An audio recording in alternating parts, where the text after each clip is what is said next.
The Joe Rogan Experience. Last time you were here, you were neither the interim nor the undisputed.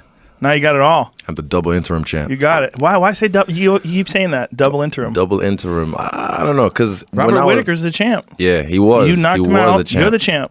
Because when I was there, you know, even my last fight, I feel like it's my first title defense, to be honest. Because I was waiting for something to change. I was waiting for that feeling that I had in Atlanta, but it never came. And within 3 days, I felt like I just defended the belt. Because technically, I was the champ as well. I was the champ. And if he had beat me, he would have got one of those rubies you put on this. So I'm looking for my ruby as well. They get a ruby? Yeah, like that's the thing. You don't get. You know how I used to get a new belt? Yeah. Yeah, you don't get a new belt anymore. So what they do is you send this off. This isn't actually my one. I've sent it off. This isn't yours? Yeah, but you sent yours already. I sent. You take this plaque off, this plaque on the side, and then you send it off. Then they put a ruby and send it back to you. They put a ruby in the plaque? Yeah. So you collect like the Infinity Stones or whatever. Oh, yeah. So I got the Soul Stone. Shit. Oh. Yeah. Dude, I used to not like this belt. Now I like it better. It's grown. Yeah, it took me like maybe 2 days after everyone complained about it. Then I looked at it, and when I first saw it, I think it was at the PI, and I was like, you know what?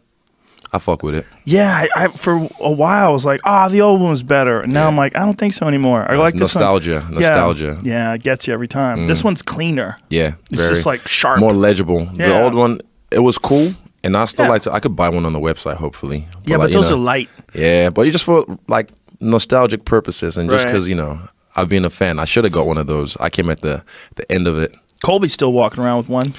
Man, don't get attached to these things, man. I flex with them for a little bit, you know, because even my last, after Atlanta, my coach, he was kind of worried because I was going to Nigeria. I was going to all these shows. I got to like show it off, flex it. But he's my coach. So Eugene's like, man, you know, don't think you're the champ yet. But I'm like, yeah, I'm the champ. But then there was a point when we moved gyms, and I just kind of, all right, put in this box with everything else. And then he kind of posted about it because he saw like, okay, the switch happened. Like it's game time now.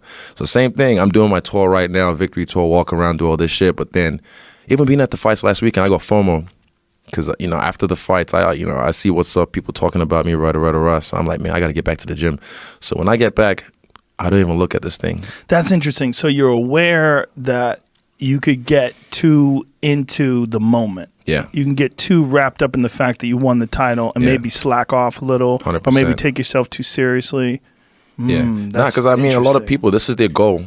They're like, I want to become the UFC champion. They get it done. And then what happens after in their next fight? They lose it. Or they lose track of what really matters. So some guys, like Kobe, for example, he's walking around with the belt. When Usman whips his ass, or if Usman whips his ass, then what's going to happen? You're going to walk around with that belt. How are you going to feel? You know? Well, the Kobe thing is interesting, and I don't know how much Kobe wants people talking about this, but I'm gonna spill it as much as I can. Ooh. That's an act, man. I That's know. a strong act 100%. that he put on when they were ready to cut him. They were ready to cut. You talk to that guy in real life, he's very respectful. Jeff's been around him. Jeff's been and said he's the nicest guy. He's a nice guy, man. He's playing a pro wrestling heel, and he's got the whole world worked up. It sells. It sells. And here's the thing, though. This is where it's interesting.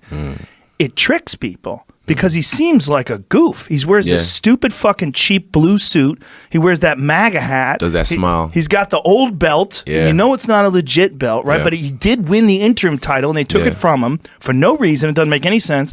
So there's this thing about him where people somehow or another think like maybe he's illegitimate. Maybe he's not real. Then he fucks Robbie Lawler up. Yeah, he can work. And you go, oh, Jesus, this guy doesn't get tired. He could strike. His wrestling's on point. His fucking cardio's off the chart. Yeah. He's tough as nails.